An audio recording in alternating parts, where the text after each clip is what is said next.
কিছু কিছু মানুষ আছে বলে এত কষ্ট করে কি লাভ, কপালে যা আছে তাই হবে।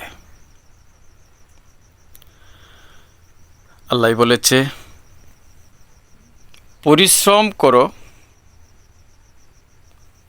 পারিশ্রমিক অবশ্যই আমি দেব। কষ্ট করো,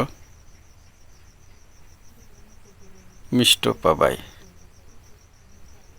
আর পরিশ্রম করলে পারিশ্রমিক অবশ্যই মানুষে পাবে।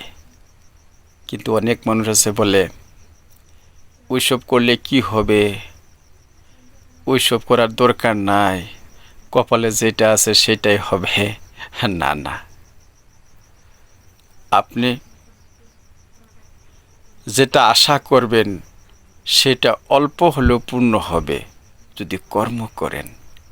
আর যে কর্ম না করে বলেন আমার এটা যদি হতো সেটা যদি হতো, কোনো দিন হবে না।